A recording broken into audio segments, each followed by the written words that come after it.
Are they saying deuce? They don't. Wait. They're not done.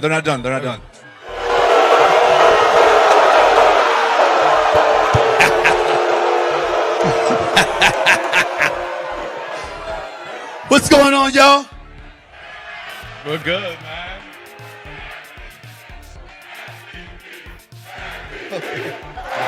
Okay. They don't know that boos are cheers. They don't know that. In New York, Bruiser cheers. Boos are cheers, y'all. Just in case. I think they were saying deuce. What's up, y'all? I think they were saying What's up, deuce. So, anyway, Stephen A., we appreciate you coming on, man. This should be a good conversation. This conversation presented by Body Armor Sports Drink. Choose better. Josh, I'm gonna kick it over to you because, you know, when we decided we were gonna do this live show and we were talking about guests, Josh chimes in, and the very first guest that he said I want Stephen A. on. So I know my brother JB had a great speech at the parade, and he was like, you know, a lot of people that talk, sometimes you don't got to give them an answer. But we gonna get an answer today, dog. So, all right. So I had some receipts. You know, fortunately, I was able to win a national championship in 2016. Yeah, go Cats. I think on that run, obviously we had Jalen Brunson, Mikal Bridges, myself.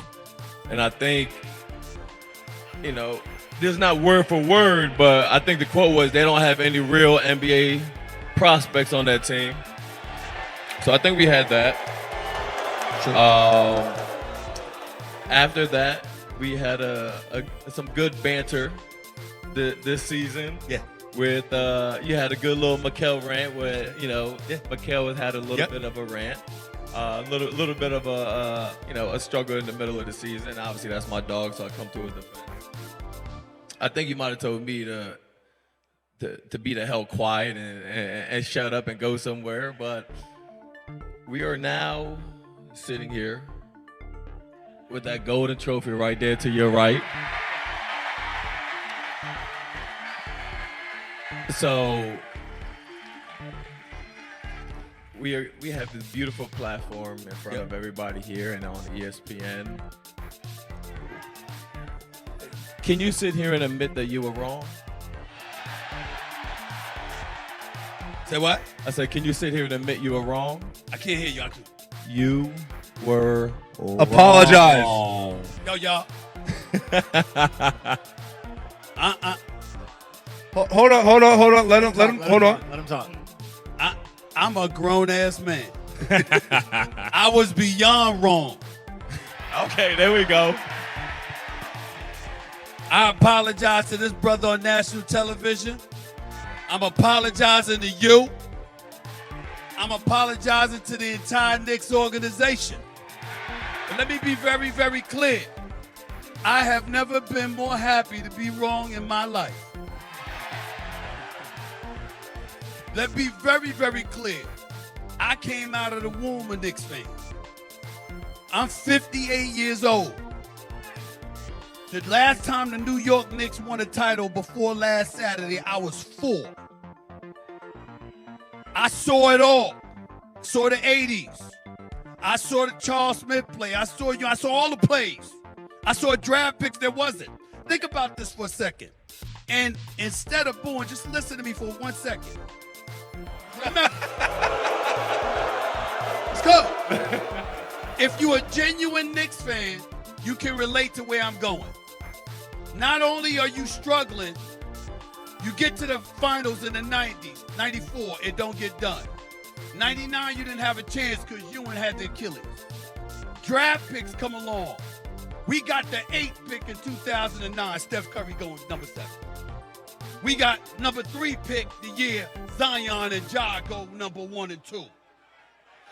Everything that happened, you come out in the draft, you the 30th pick. We drafted Frank Ntilikina that draft. You a 2nd round pick. Shea Gilgeous-Alexander was in the 1st round, along with a host of other cats. Everything that happened, we were missing. So all of that frustration, and then we knocking on the door.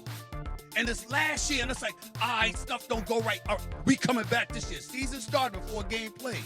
I got Knicks meeting OKC in the finals. And then the playoffs come, and y'all down 2-1 to the Atlanta Hawks. I was about to have a stroke. I like, oh, hell no. What I got to say? So I went there, and I said what the hell I said. And damn it, after that, I ain't taking credit. Y'all deserve the credit. But y'all went 13-0. 13-0. So I'll apologize for being wrong, right? But let me be very clear. If it means another championship, I do it again.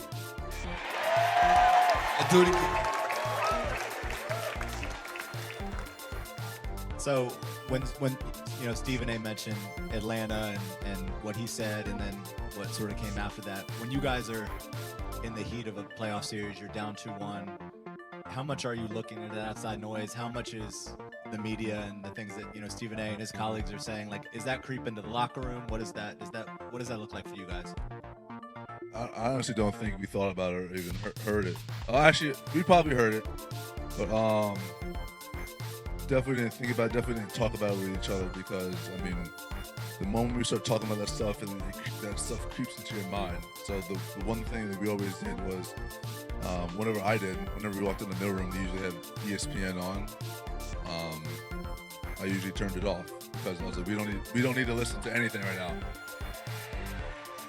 We don't listen to TV. We need to focus on each other, focus on the things we got going on in our meeting room, in the locker room, just to be the best version of ourselves. Because the moment we start thinking about or listening to anything else, it's a possibility that we get sidetracked. So I was just trying to do my best just to limit the distraction for us. And needless to say, I think it worked. I think at that point, we had those 2 losses, both of them by 1 point. But when you lose games like that, 1 point, and you didn't play your best, and that was probably their best shot, you're not rattled. You're just like, okay, this is proof right here. If we play to our capabilities, if we have that focus, attention to detail, that willingness to sacrifice, we're gonna blow this series open. And I think that's kind of what our mentality was. And I think it's easy to have that mentality when you're down 2-1, because your back's against the wall. But I think the special thing about this team, obviously we only had 3 losses in the whole playoff run, but we were able to learn from wins. And I think that's the characteristic of a good team. When you're able to learn from wins and continue to get better and continue to learn and grow, sky's the limit. But I feel like that's when we were down 2-1, that was our mentality. Another question I have is, you don't address the media a lot, but every now and then someone will say something, and you will. You chose to address Stephen A. when he was talking about Mikhail. So I don't know, obviously you guys are sharing the stage now, but I'm curious, why that? Why did you choose to address it then? And Stephen A., I'm curious from you, like, did you think Josh was going to react?